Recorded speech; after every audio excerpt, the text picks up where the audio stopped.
Hello, I'm Rich Eisenberg, Editor-in-Chief of Inorganic Chemistry. As part of our 50th anniversary year, we are having interviews with leaders of the field. Today, we're doing an inorganic chemistry first. We're interviewing a couple, not just one, but two preeminent inorganic chemists. Our interviewees today are Professors Don and Marcetta Darensbourg, both distinguished professors from Texas A&M University. Both Don and Marcetta have won ACS awards in inorganic chemistry and have been active in the Division of Inorganic Chemistry, have been leaders for a number of years, and for full disclosure, have been good friends of mine as well.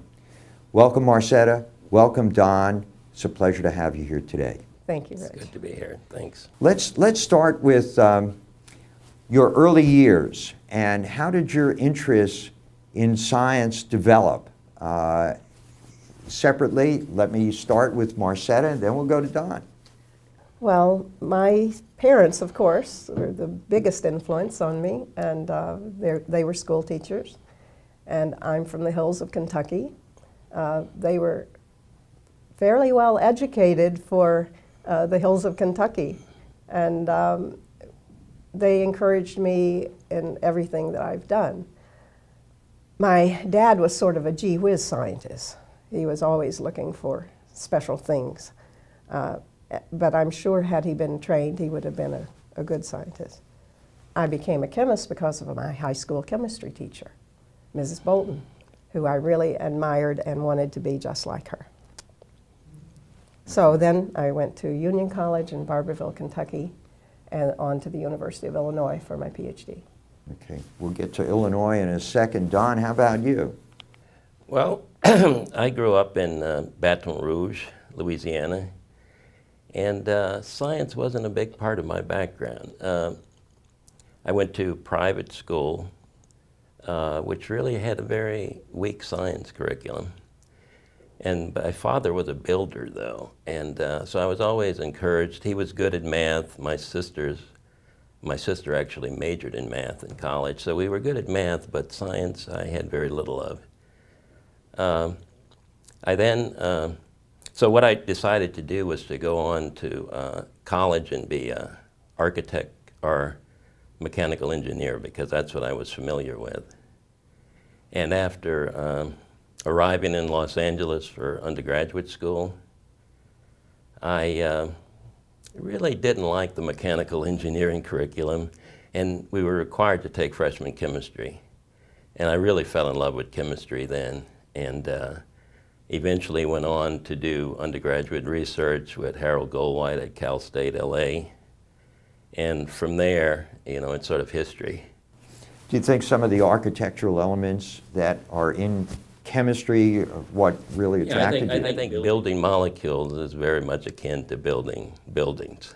Okay. It's that same idea, and the same satisfaction one gets from making a molecule, determining its structure, et cetera.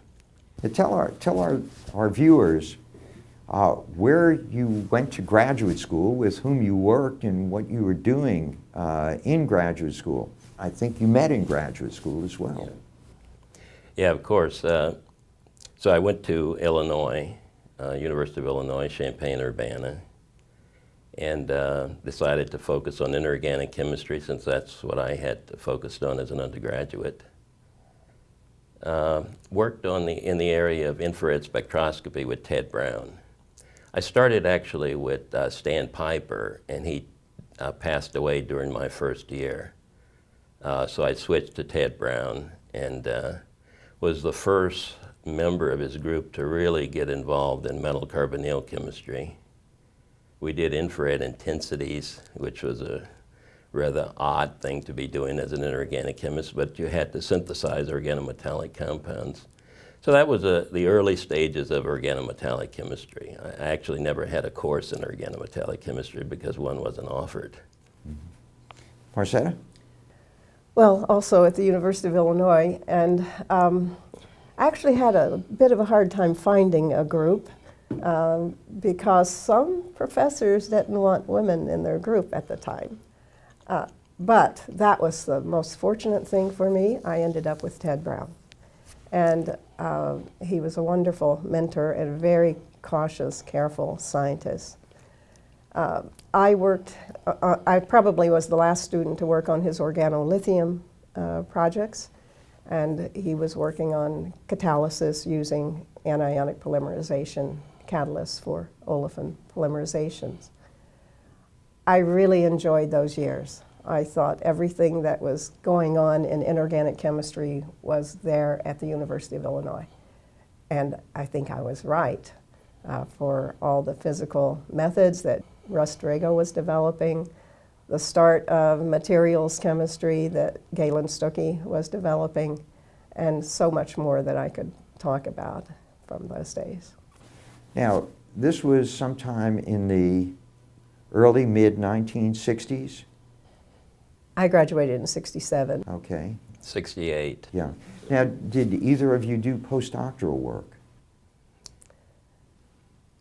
Actually, not.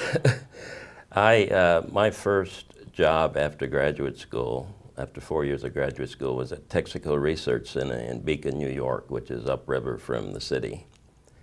And of course, I went there for a reason, and Marcetta can explain that.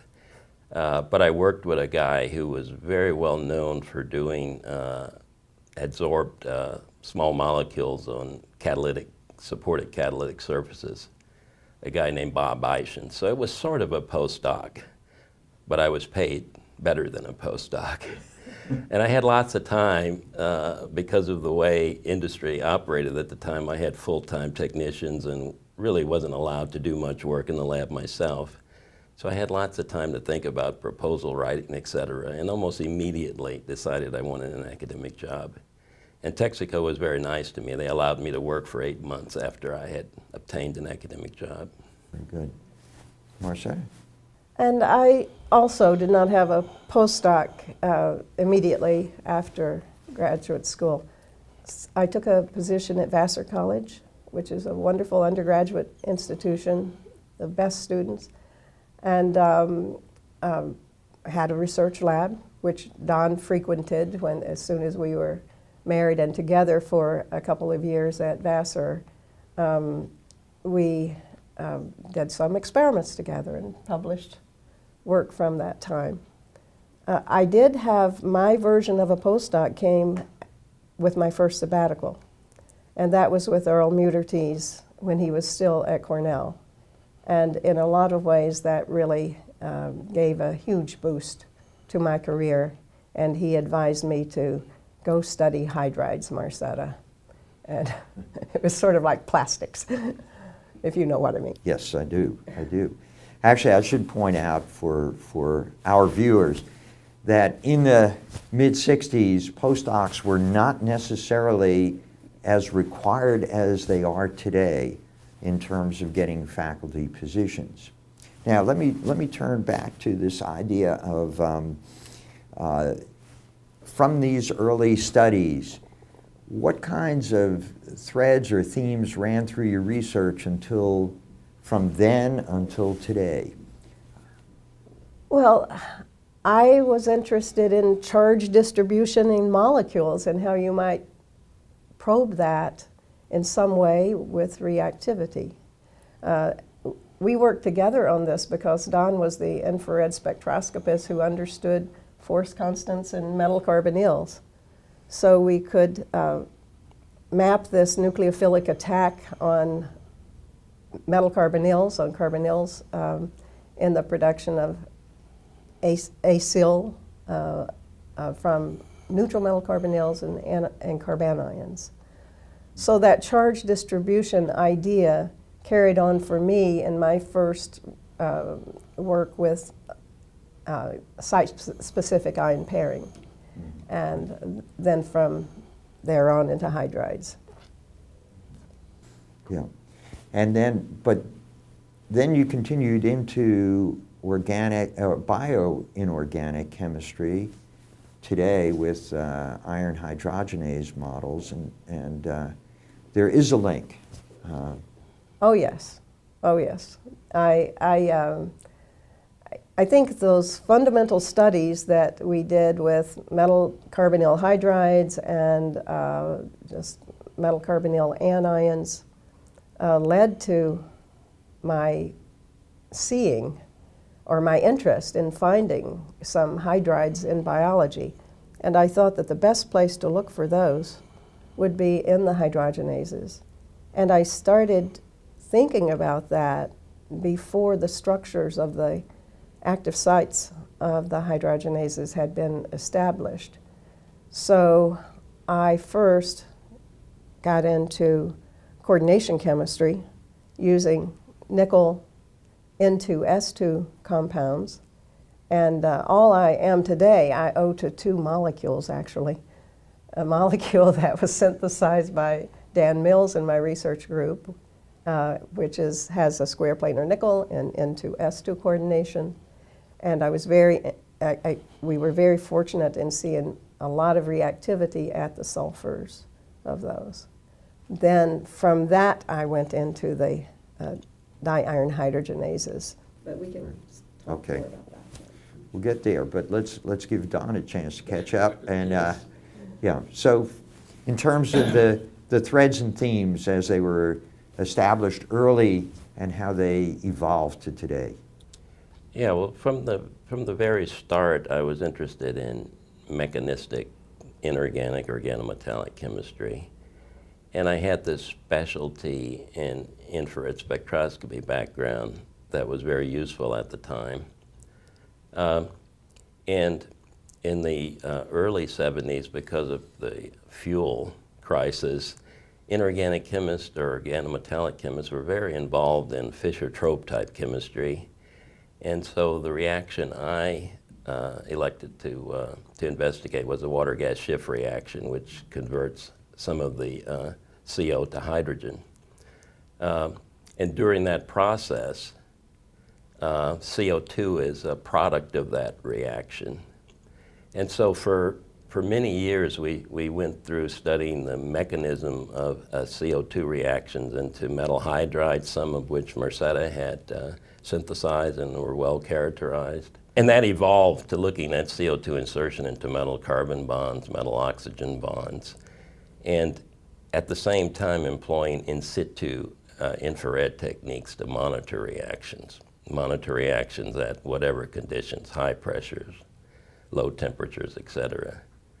And from there, looking at making small molecules with CO2, and eventually progressing to making polymers, which is the emphasis of our work today. Now, this interview is unique in the sense that I have the two of you here, and while it's still not common, it's certainly more frequently encountered that scientists become life partners as well. And I think that a lot of people would be interested in how you handle that transition, how you handled moving from being a couple and